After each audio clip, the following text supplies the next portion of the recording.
Pues bueno, muy buen día a todos.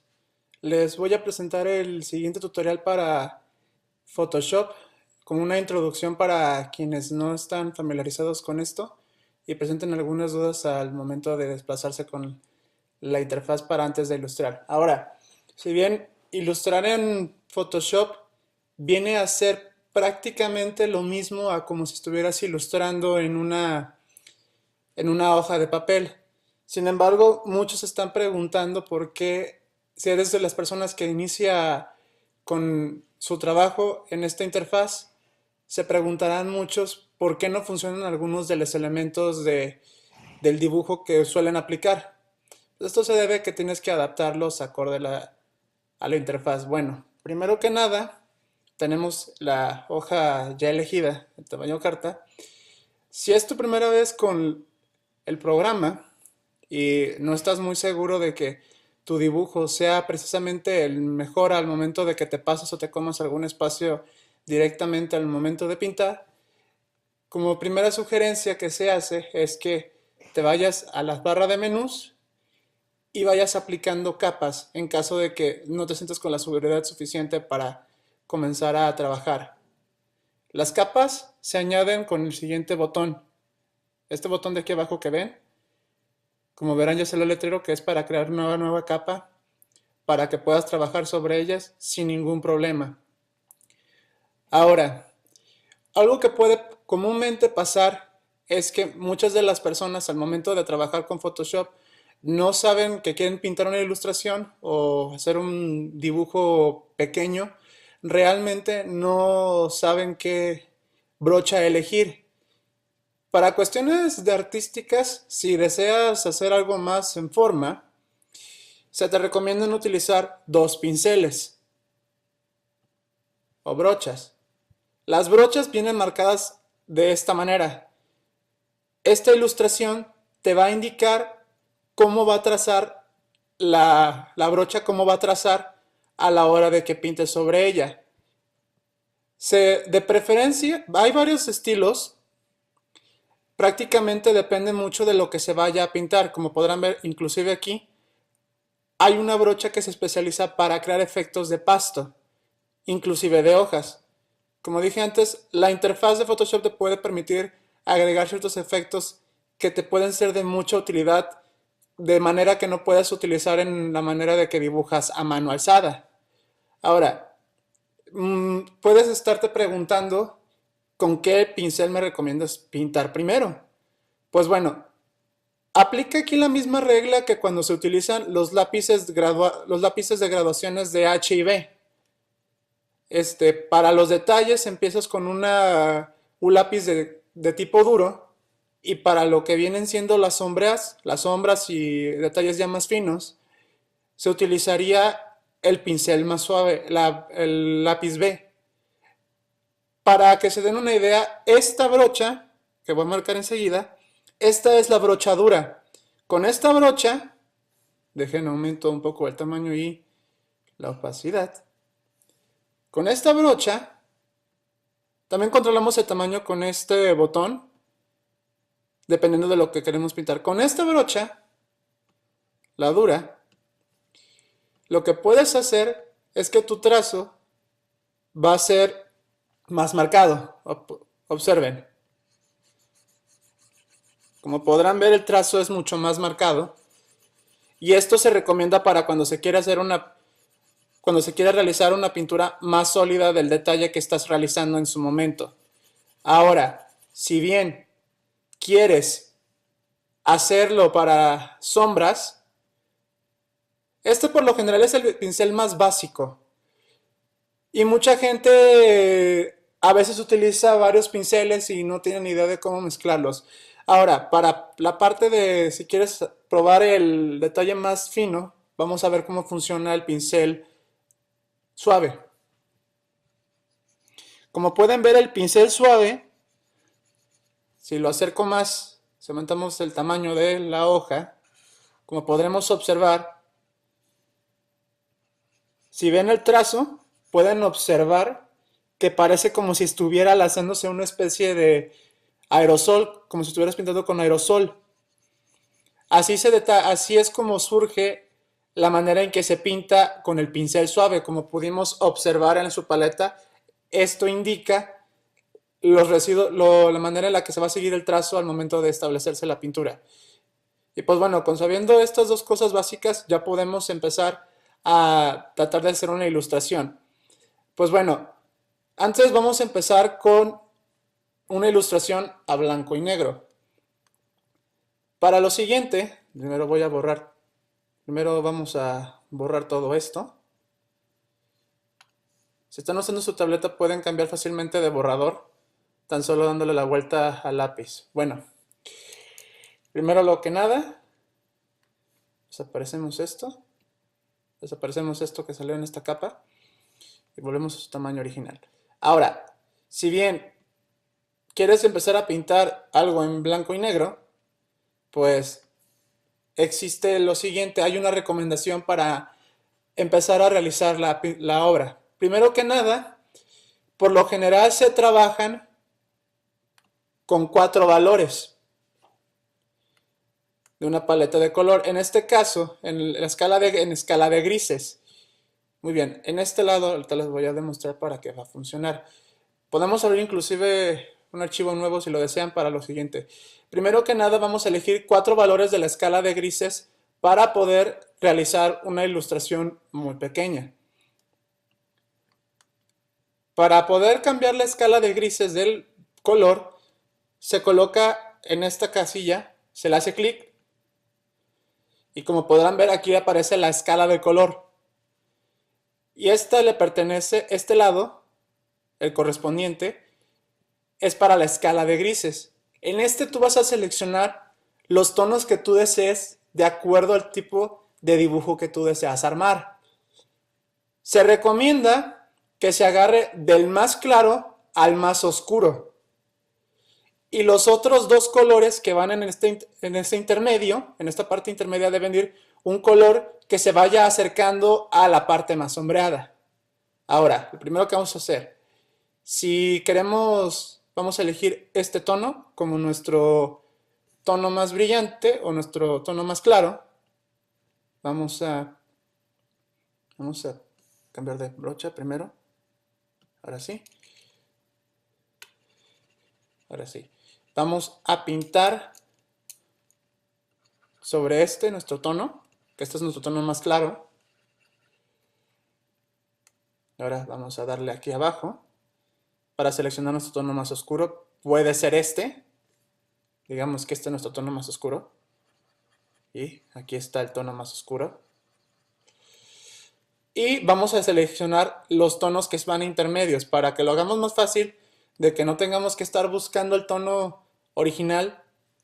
Vamos a hacerle clic con el cuentagotas y vamos a copiarlo y ya directamente te da el tono que elegiste anteriormente. Ahora, pasamos nuevamente y ahora vamos a descender en un tono que está intermedio, que sea un poco más oscuro a ese tono que estaba anteriormente. Algo como por así. Aquí tenemos nuestro tono. Segundo tono. Y ahora vamos por el tercer tono, que se debe estar entre este tono y el tono más oscuro. Seleccionamos con el cuentagotas otra vez.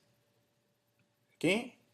Y ahora bajamos al tono que se le vaya acercando al valor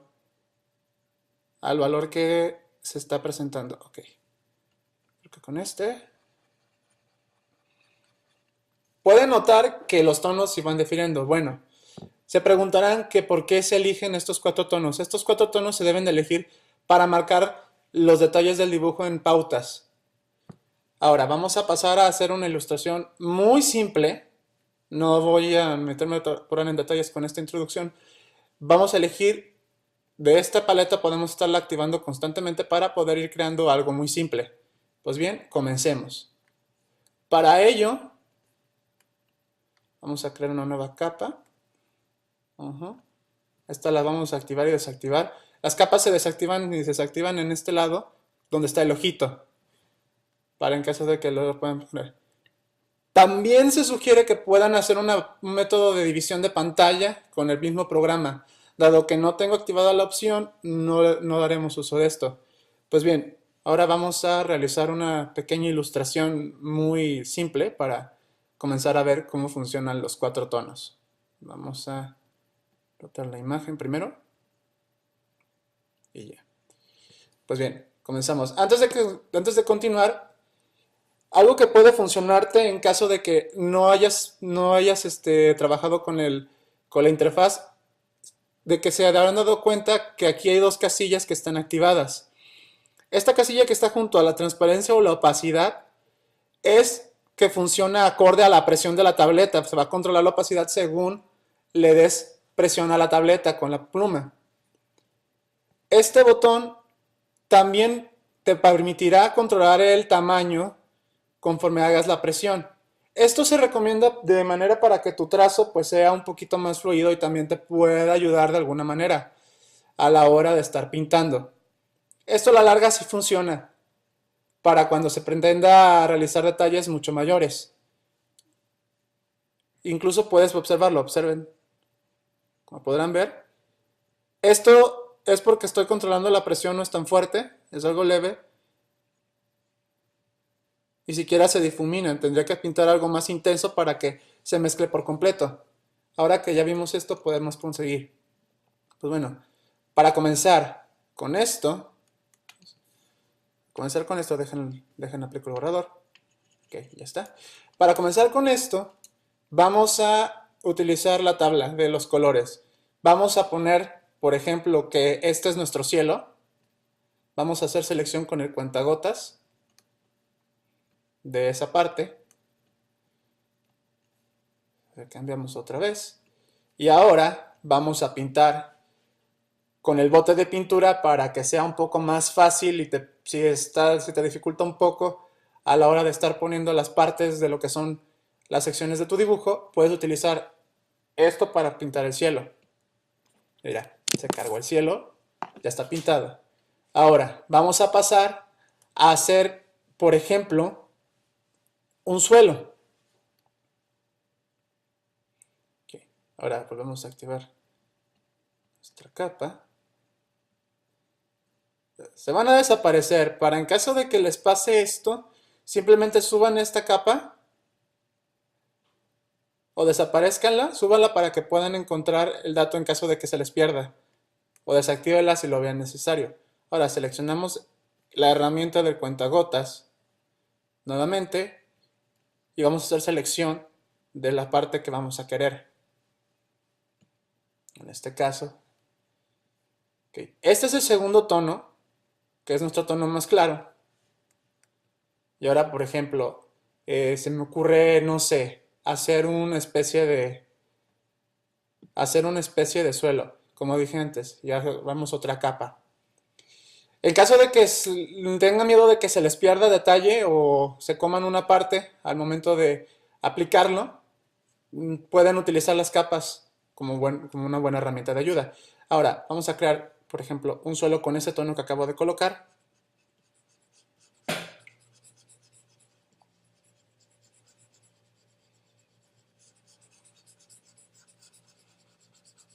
Vamos a hacer,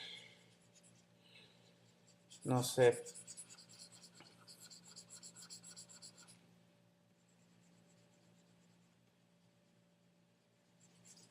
un camino. Algo muy simple, vamos a hacer caminito.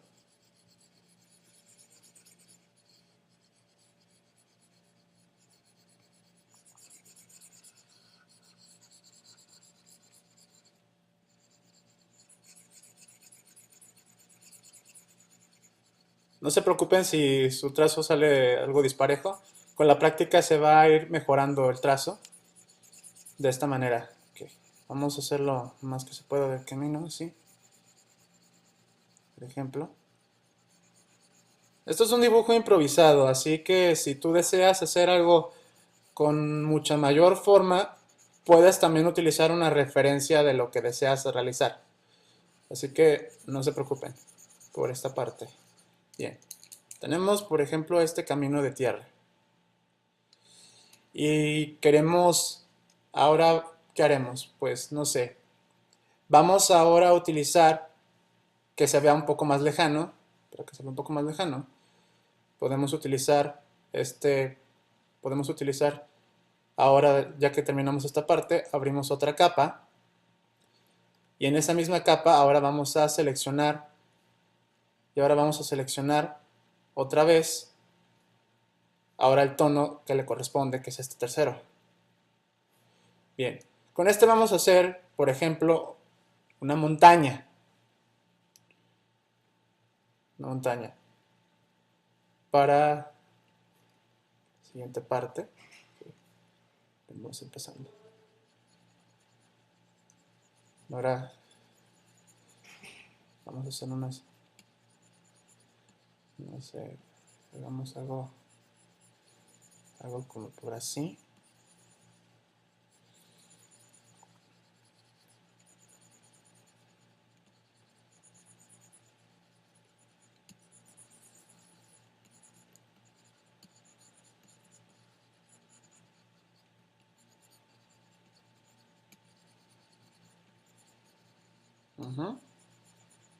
Esta es nuestra montaña con un tono más oscuro. Y ahora pasamos a hacer el castillo. Y para ese vamos a utilizar el tono más oscuro. La idea que pretendía con esto era que diera la impresión de que está como una especie de contraluz, está muy lejano, con una silueta negra. No, permíteme, ahora sí. Y ahora comenzamos a hacer las piezas del castillo. Pueden inclusive regular su tamaño para que si en caso de que no les quieran entrar un poquito en un detalle más fino.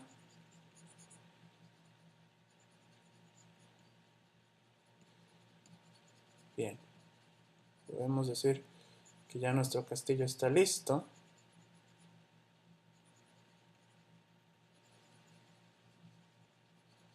Hago como por así.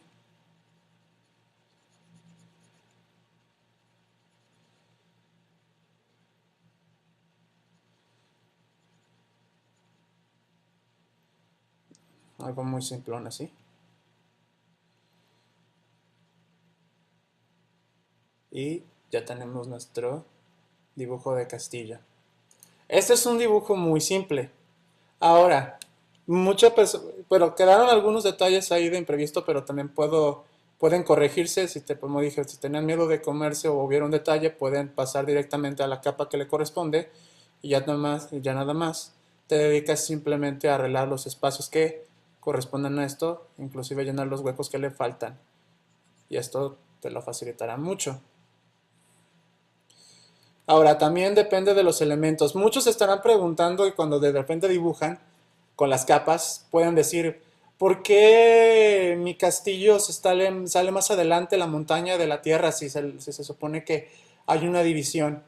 Esto se debe en parte a cómo tengas posicionadas las capas. Ese es un punto importante que hay que tomar en cuenta si vas a trabajar con ellas. Es que depende de cómo las posiciones, también es como van a aparecer en tu ilustración. Por ejemplo, si ponemos esta capa aquí,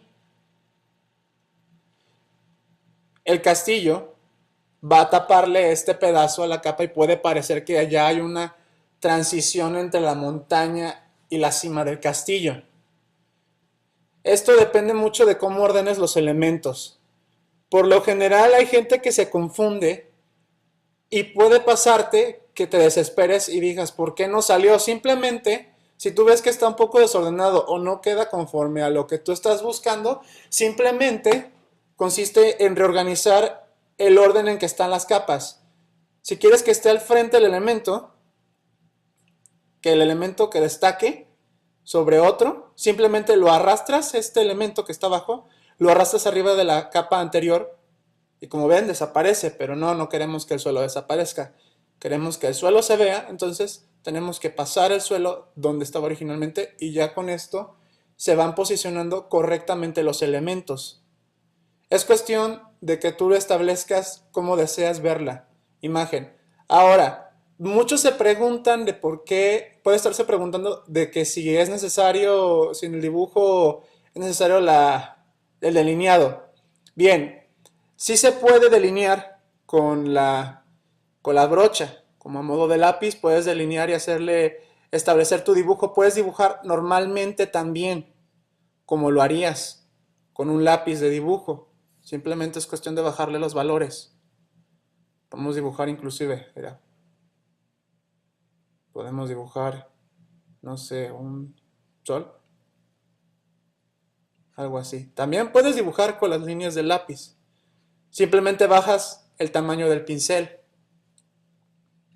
Sí se puede, pero no es una regla general que lleve sencillamente el dibujo líneas. Eso ya depende más del estilo al que estás buscando.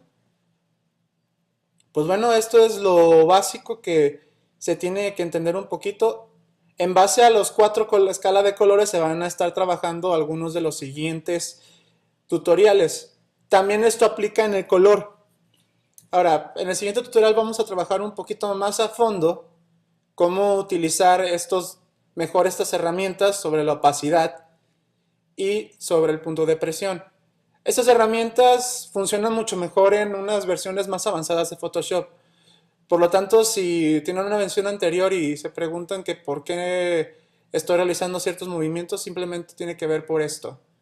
Y pues bueno, esto es todo con respecto a una pequeña introducción a lo que es el dibujo en Photoshop, que es en el que voy a estar explicando los siguientes puntos. Y no me queda más que despedirme y hasta la próxima vista del siguiente tutorial.